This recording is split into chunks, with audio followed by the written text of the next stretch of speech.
Assalamualaikum warahmatullahi wabarakatuh. Perkenalkan, nama saya Anan Abdul Hamid. Saya mahasiswa di IAIN Salatiga. Saya tinggal di Desa Budian, Kecamatan Pringapus, Kabupaten Semarang, Provinsi Jawa Tengah.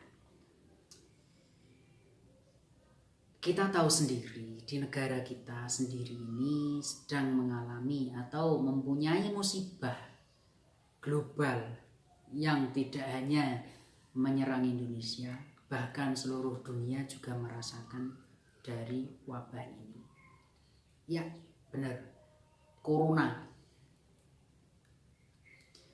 sendiri itu menyerang daya tahan tubuh kita atau imun kita.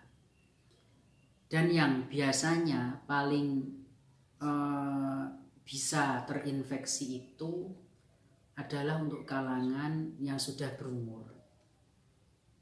Ya, 60 tahun ke atas itu rentan kemasukan virus ini. Dan untuk kegiatan di bulan Ramadan di desa saya sendiri, sewaktu pandemi ini berlangsung, agak sedikit berbeda dari tahun sebelumnya. Semisal satu ya, tarawih.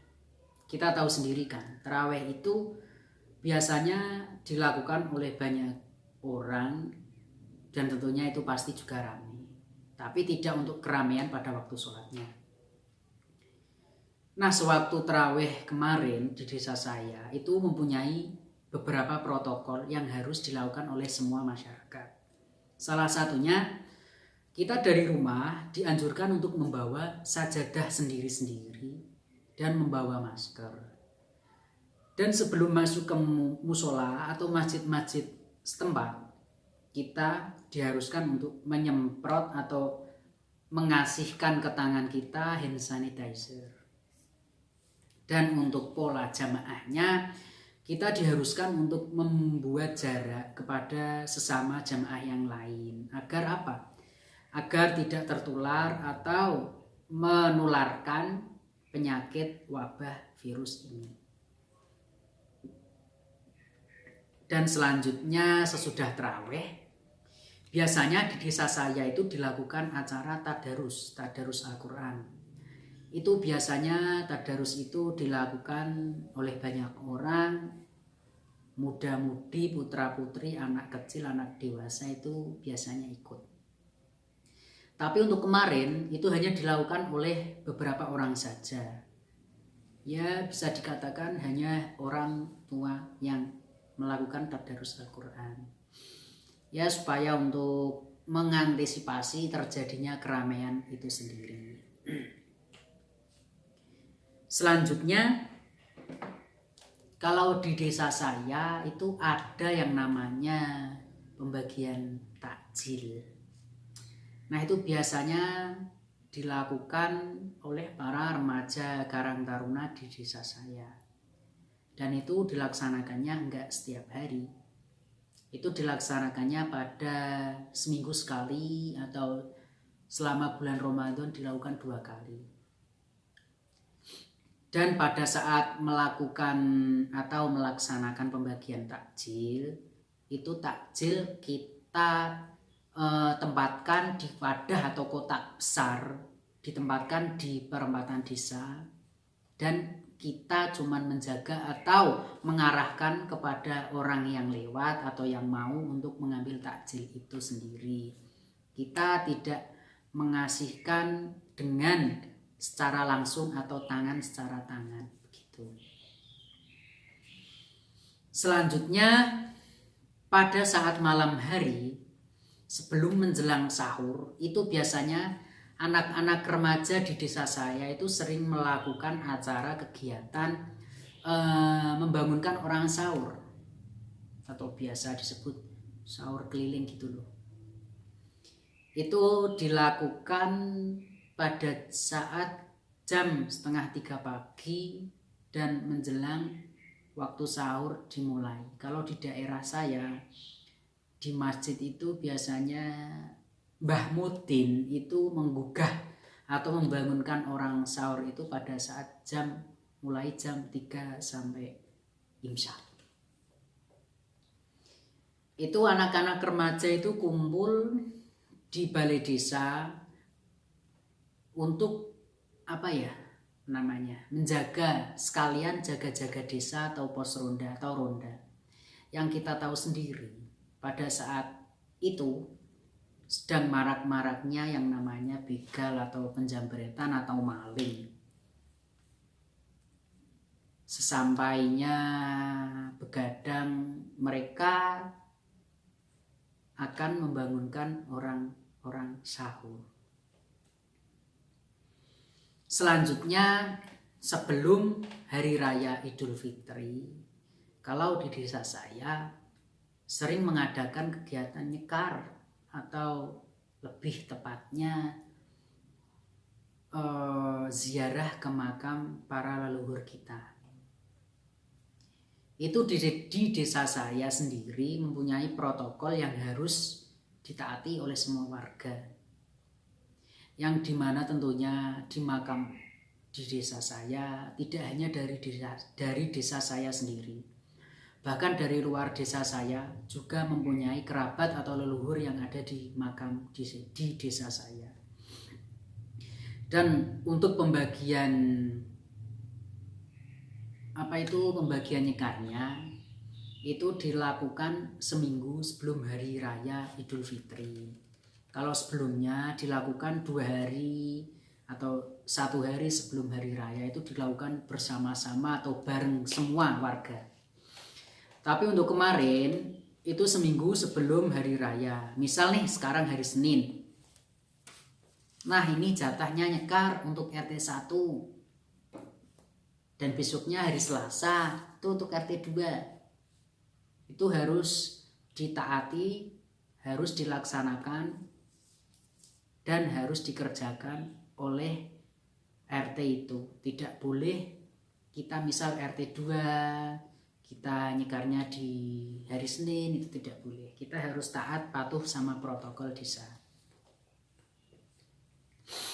Selanjutnya untuk kegiatan perpegan atau yang sering dilakukan oleh semua warga yang pengen menyambut hari raya Idul Fitri, itu biasanya dilakukan berbelanja ke pasar. Itu yang rame ya, itu pasti akan menimbulkan keramaian. Sementara waktu kalau di desa saya, perpegan itu dilakukan dengan cara online. Kita beli lewat online, kita bayar lewat online. Ya bukannya apa-apa ya, kita hanya patuh sama pemerintah agar untuk menjaga jarak dan mengantisipasi keramaian. Nah, itu sekian cerita saya di desa saya sewaktu bulan puasa dan menjelang hari raya Idul Fitri. Sekarang kita beralih lagi pada saat hari raya Idul Fitri dan sesudah hari raya Idul Fitri itu seperti apa. Pertama, sebelum hari raya Idul Fitri, seperti biasa kita diwajibkan untuk membayar zakat fitrah maupun mal. Dan di desa saya yang sebelumnya pembagian atau penyerahan zakat itu dilakukan malam hari sebelum keesokan harinya itu hari sholat Id. Kemarin itu dilakukan 2 hari sebelum hari raya Idul Fitri. Ya, tujuannya untuk mengantisipasi keramaian, dan itu kalian juga tahu. Selanjutnya proses pelaksanaan sholat Idul Fitri masih sama seperti tahun sebelumnya. Sholat Idul Fitri dilakukan oleh banyak orang, tapi kalau di desa saya mempunyai protokol sendiri. Tentunya masih mengikuti aturan pemerintah untuk mengurangi keramaian dan menjaga jarak. Untuk di desa saya sendiri, diwajibkan setiap jamaah untuk membawa alat ibadahnya sendiri. Semisal kita harus membawa sajadah kita sendiri. Pihak masjid tidak menyediakan alas ataupun karpet ataupun sajadah yang panjang itu kepada semua warga. Kita diwajibkan untuk membawa dari rumah sendiri-sendiri. Dan untuk ibu-ibu yang mempunyai bayi ataupun anak yang umurnya di bawah 10 tahun tidak boleh membawa ke masjid dan diharuskan untuk berada di rumah. Sebelum memasuki kawasan masjid, para karang taruna ataupun remaja dan peserta takmir masjid membawa hand sanitizer dan rapid test untuk mengecek suhu tubuh dan memberikan hand sanitizer kepada jamaah yang mau memasuki kawasan masjid. Dan setelah memasuki kawasan masjid, pada saat mau jamaah berlangsung, kita juga diwajibkan menjaga jarak kepada sesama jamaah yang lain. Minimal setengah meter atau 1 meter. Supaya agar terhindar dari wabah ini. Dan kemarin di desa saya itu kan tidak muat ya masjidnya ya, itu digelarkan atau dibuatkan alas berupa tikar yang ditempatkan di halaman masjid atau di depan serambi masjid. Dan biasanya kalau sesudah sholat id itu di desa saya sendiri diadakan yang namanya salaman berjamaah atau salaman semua jamaah sholat id. Itu dilakukan untuk kita saling bermaaf-maafan semua warga sebelum diadakannya ujung-ujung atau keliling ke rumah warga desa. Tapi untuk kemarin itu yang namanya salaman jamaah itu tidak diadakan dulu. Diganti dengan kita bersilaturahim hanya kepada keluarga kita saja. Selanjutnya untuk pelaksanaan silaturahim atau lebih kenalnya kalau di desa saya itu namanya ujung-ujung. Itu dilakukan hanya kepada keluarga saja dan tidak membuka atau keluar dari rumah untuk melakukan silaturahim kepada saudara-saudara.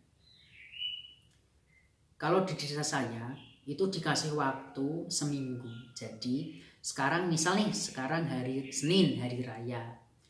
Kita tidak boleh membuka pintu atau menerima tamu dari luar. Kita harus menunggu waktu seminggu dulu baru boleh kita membuka pintu atau menerima tamu atau kita keluar dari rumah untuk melakukan silaturahim kepada warga-warga di desa.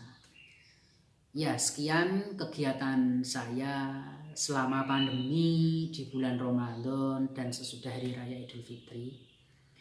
Apabila ada salah dalam perkataan saya mohon maaf. Wabillahi taufiq wal hidayah. Wassalamualaikum warahmatullahi wabarakatuh.